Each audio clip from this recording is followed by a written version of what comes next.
오늘 사도행전 2장, 우리가 아마 사도행전 말씀을 들을 때 가장 많이 듣는 말씀, 그런 본문이 오늘 말씀일 수 있습니다. 그러면서도 우리는 그냥 쉽게 거칠애로 그렇게 내가 다 알고 있는 그런 말씀이야, 그렇게 우리는 지식적인 신앙을 가지고 살아갈 때가 많이 있습니다. 2024년을 하나님이 우리에게 허락해 주신 것을 기억하며 우리가 하나님 보시기에 세상 사람들 앞에서도 하나님의 신실한 자녀로 살아갈 수 있기를 예수님의 이름으로 축원합니다. 오늘 우리가 읽은 이 본문 말씀, 사도행전 2장 말씀을 보면 초대 예루살렘 교회에 대한 기록입니다. 성령의 충만함을 받고 그들이 함께 모여서 기도하고 예배하며 교회 공동체가 시작이 되어지죠. 여러 곳, 여러 하나하나 제대로 된 것이 없는 그런 교회 공동체였지만 예수 그리스도의 이름으로 모였을 때에 여러 가지 어렵고 힘들고 불편한 것이 오히려 하나님의 은혜가 되어지고 또 하나님의 역사하심을 경험하는 그런 기회가 되어졌다라고 하는 것을 알 수가 있습니다.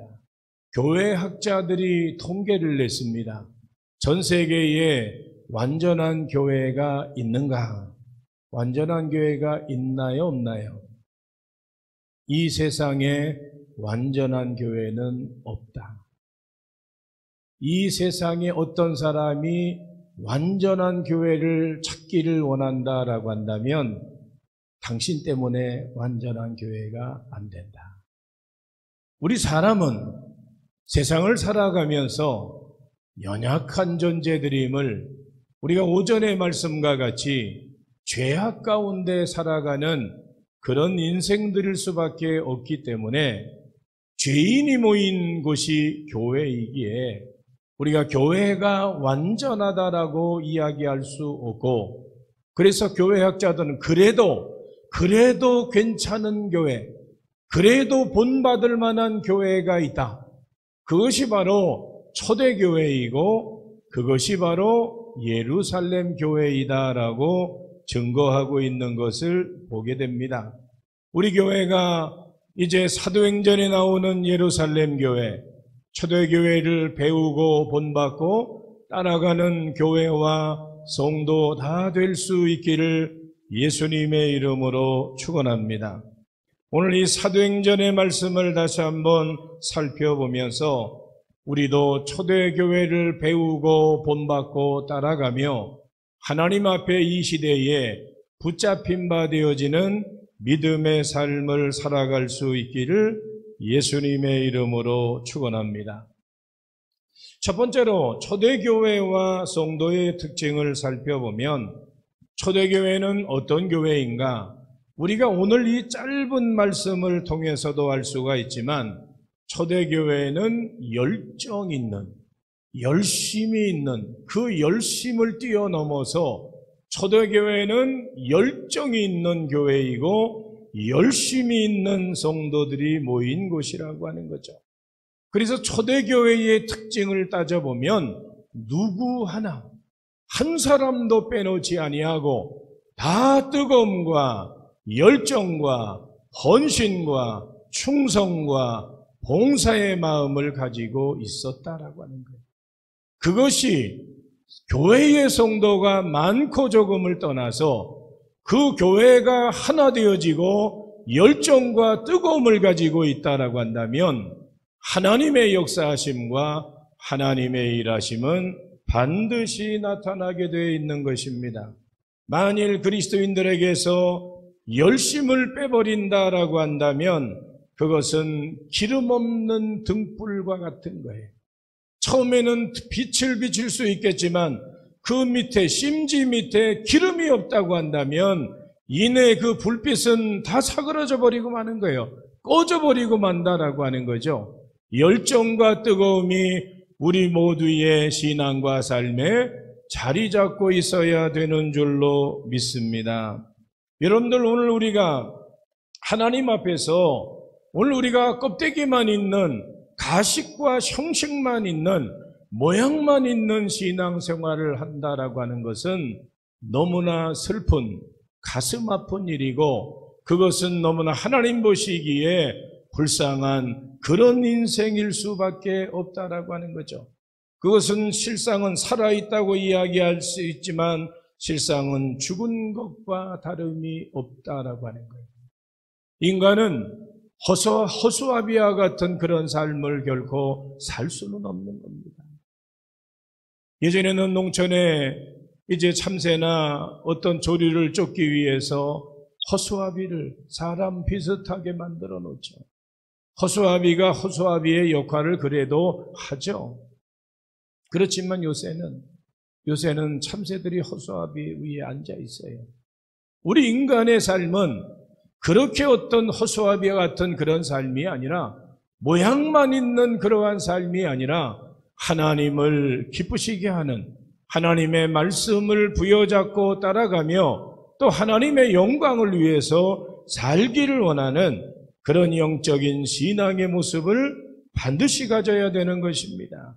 예수님께서는 열심을 상실하고 차지도 않고 덥지도 않은 라우디게아 교회를 향하여서 이렇게 증거하고 있습니다. 사도행전 3장 15절로 19절 말씀에 보면 함께 읽어봅니다. 내가 차지도 아니하고 뜨겁지도 아니하도다. 내가 차든지 뜨겁든지 하기를 원하노라. 그러므로 내가 열심을 내라. 회개하라. 아멘. 차든지 뜨겁든지 열심을 내고 회개하며 하나님의 그런 용사로 하나님의 자녀로 담대함을 가지고 살아가라고 증거하고 있는 것을 보게 됩니다.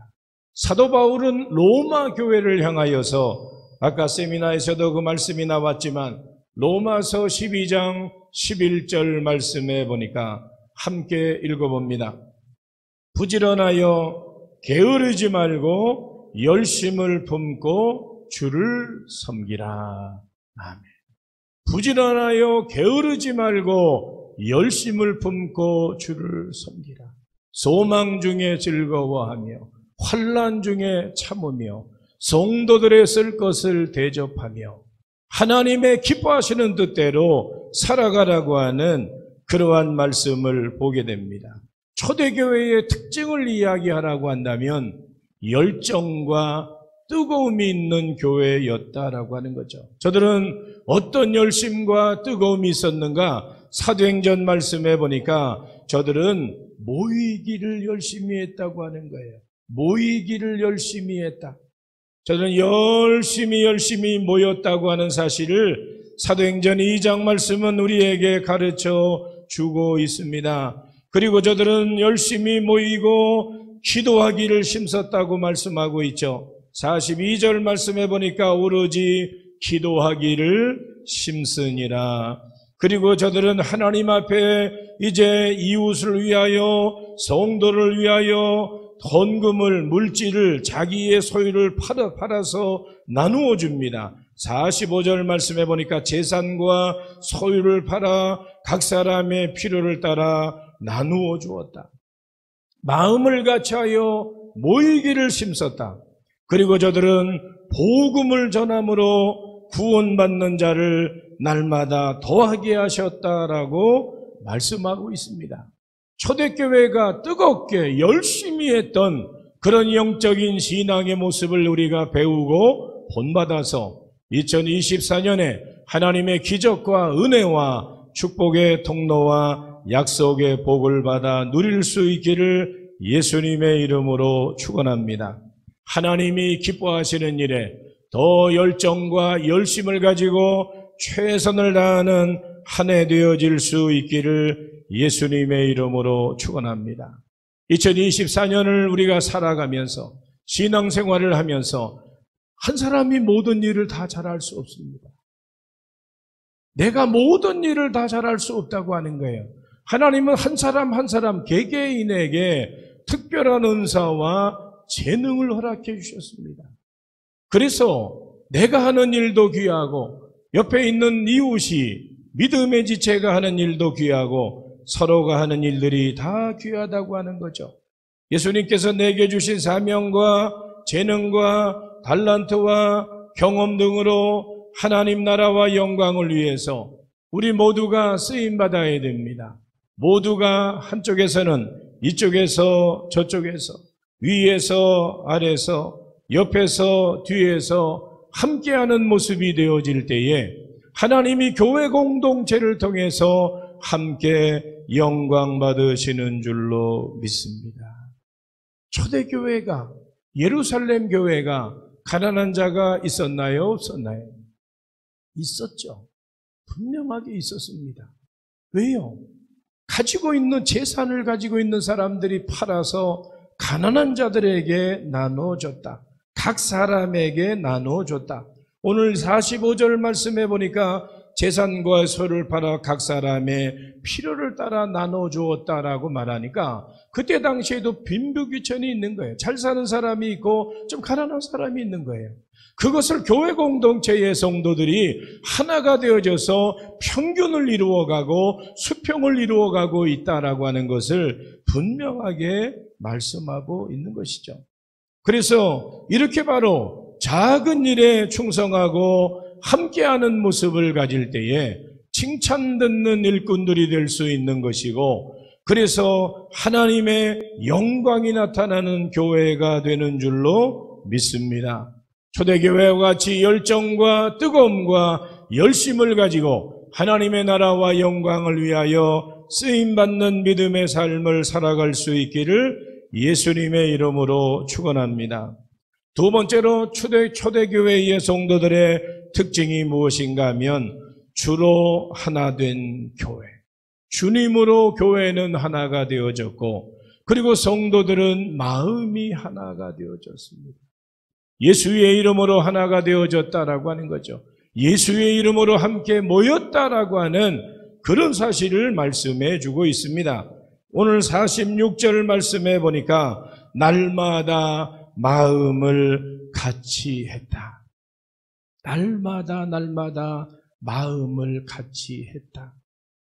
여러분들 부부 가운데 날마다 마음이 같이 하나가 되나요? 돼요, 안 돼요? 왜 안 돼요? 어제도 우리 위에 집이 12시쯤 됐는데 큰 소리가 나요. 위에 집이 큰 소리가. 옛날 집이라 다 들려요. 뭔 소리를 하는지 다 들려요. 밤 12시에 되니까 얼마나 소리가 크게 들리겠어요. 뭐 남이 듣든지 안 듣든지 하여튼 그렇게 한참 한 15분 정도 소리가 큰 소리들이 들리더라고요. 하여튼 그때 올라가면 뭔 일이 날지 모르기 때문에 그냥 저는 밑에서 그냥 기도하며 빨리 조용히 되기를 원하는 그런 시간을 가졌는데, 그렇게 서로 사랑했던 사람들, 너 아니면 나 죽을 거야. 이제 너 때문에 내가 못 살아. 우리가 서로 사랑하는 사람들도 마음이 하나 되기가 쉽지 않아요. 교회 공동체가 하나로 마음을 묶는다라고 하는 것이 쉽지 않아요. 그러나 그렇게 묶여질 때에 그렇게 묶여져야 하나님이 일하신다라고 하는 거죠. 초대교회의 특징이 뭐예요? 그들이 마음이 하나가 되어졌고 그 마음을 같이 했다. 46절 말씀 성경 보시고 다 같이 다시 한번 읽어봅니다. 날마다 마음을 같이하여 성전에 모이기를 힘쓰고 집에서 떡을 떼며 기쁨과 순전한 마음으로 음식을 먹고. 아멘. 날마다 마음을 같이해서 성전에 모였다. 집에서는 순전한 마음으로 음식을 먹었다. 가정도 하나가 되어졌고 교회 공동체도 하나가 되어졌다. 요사이는 교회가 하나가 되어져도 힘든 시대예요. 교회 공동체가 하나가 되어져도 힘든 시대인데 그 마음들이 뿔뿔이 흩어지면 하나님이 어떤 인생에게, 어떤 성도에게 마음을 두어야 할까요? 그 마음이 하나가 되어져서 하나님을 기쁘시게 할 때에 하나님의 놀라운 역사가 나타나게 되는 줄로 믿습니다. 기독교의 구원은 어디까지나 개인적인 것입니다. 공동체가 다 우리가 예배드린다고 해서 다 은혜 받는 것도 아니고, 주일에 교회 나온다고 해서 다 구원받는 것도 아니죠. 믿음을 가지고 예수 그리스도의 구세주이심을 믿고 인정하고 시인하는 자에게 하나님의 역사가 임하게 되어지는데, 그런데 오늘 우리가 한 사람 한 사람 개인적으로 하나님과의 관계가 바르지 못하면 구원받지 못합니다. 그런데 중요한 것은 신앙생활은 개인적이기도 하지만 우리가 공동체예요. 집단적인 겁니다. 하나로 모여서 예배하고 기도하고 그리고 하나님 앞에 영광을 올릴 때에 하나님이 더 큰 영광을 받으시는 줄로 믿습니다. 단체의 힘이 개인의 힘보다 크다고 하는 것을 누구보다도 우리는 더 잘 알고 있는 사실입니다. 함께 공동체가 하나 될 때에 하나님의 역사가 반드시 임하게 되는 줄로 믿습니다. 동물의 그 공생의 관계를 보면, 여러분들 악어와 악어새가 있잖아요. 악어가 입을 벌리면 악어새는 어떻게 해요? 잘 모르시죠? 악어가 입을 딱 벌리면 악어새가 어떻게 해요? 그 입 속에 들어가서 이빨에 낀 고기들을 악어새가 다 쪼아내는 거예요. 우리로 이야기하면 치과에 가서 뭐 하는 거예요? 스케일링 하는 거예요. 그러니까 악어가 입을 딱 닫는 거 아니잖아요. 청소 다 해줄 때까지 쫙 벌리고 있는 거예요. 오늘 우리 인간의 삶도 마찬가지인데, 동물의 생애 가운데 코뿔소도 그렇다고 해요. 코뿔소가 외모와는 달리 코뿔소의 시력이, 눈이 많이 안 좋다고 해요. 정확하게 볼 수 없고 뭐가 오긴 오는데 희미하게 온다고 하는 거죠. 그러니까 그냥 코뿔소가 그냥 들이받나 봐요. 뭐 이것저것 알지 못하니까. 그런데 이제 이 코뿔소에 그 도와주는 새들이 있는데, 그 새들이 코뿔소의 등에 앉아가지고 진드기들을 이렇게 파먹으면서 그렇게 이제 공생애를 가지게 되어지고, 이 작은 새들이 진드기를 먹는 것으로 그렇게 끝나지 아니하고 코뿔소에게 위험한 일이 닥치면 그 새들이 위험 경고를 코뿔소에게 알려준다라고 하는 거예요. 세상의 작은 동물도 미물들이라도 여러 가지의 공생의 관계가 있는데, 초대교회 성도들의 특징이 뭔가 하면 하나라고 하는 거죠. 저들은 다수가 아니고 열이 아니고 백이 아니고 그것을 하나로 묶는 성령 안에서 그것이 하나가 되어지는 그 모습을 우리가 성경을 통해서 보게 됩니다. 오늘 여러분들 사회공동체의 생명력은 단합과 연합과 뭉침에 있는 것을 잘 알고 있습니다. 그래서 연합하고 단합하고 뭉쳐지고 하나가 되어질 때에 큰 힘을 발휘할 수가 있는 것인데, 교회 공동체도 마찬가지라고 하는 거죠.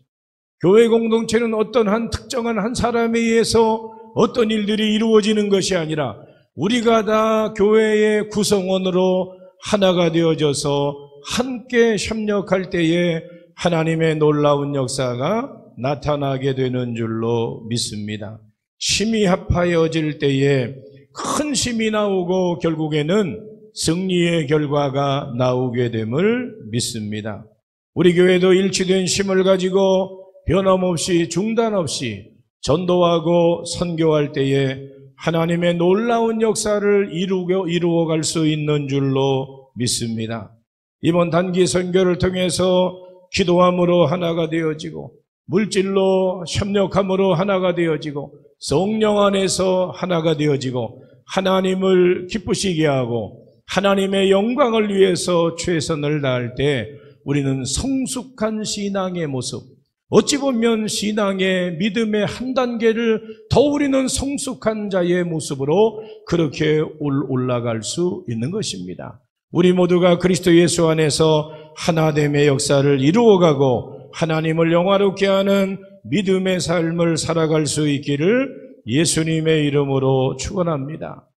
세 번째로 우리가 초대교회를 통해서 배울 수 있는 것이 무엇인가? 초대교회와 성도의 특징은 무엇인가 하면 교회는 축복의 통로가 되어지고 성도들은 성령 충만했다라고 하는 것을 알 수가 있죠.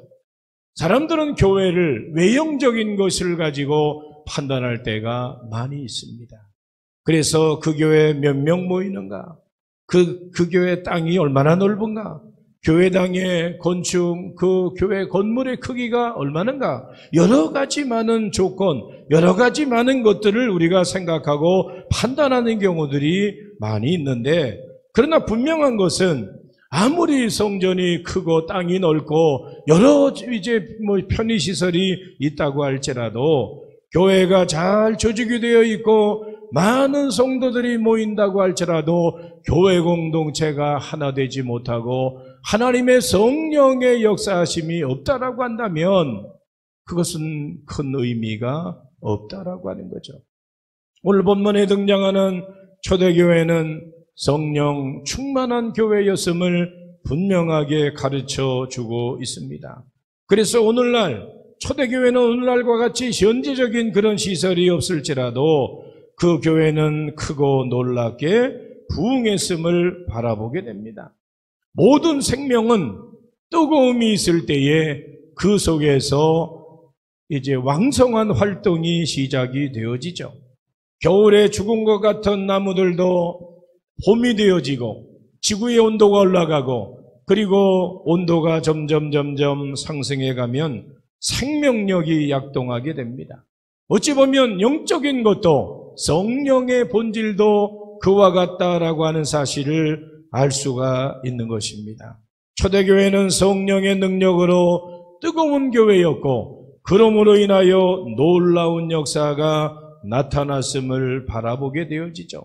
오늘 41절 말씀에 그 말을 받은 사람은 세례를 받았는데 이날의 신도의 수가 3,000명이나 더했고 그리고 저들은 또 기도하기를 힘썼고 그리고 하나님을 찬송하고 백성들에게 칭송을 받고 주께서 구원받는 사람을 날마다 더했다라고 말씀하고 있습니다. 사랑하는 성도 여러분, 우리의 마음이 뜨거워지며 그 마음 속에 주님을 향한 사랑과 기쁨과 감사가 가득 차고 넘침으로 인하여서 하나님의 일하심이 교회 공동체와 우리를 통해 나를 통해 그 모든 일들이 이루어지기를 원합니다. 오늘 우리는 초대교회, 우리가 잘 알고 있는 예루살렘 교회를 오늘 말씀을 통해서 다시 한번 살펴봅니다.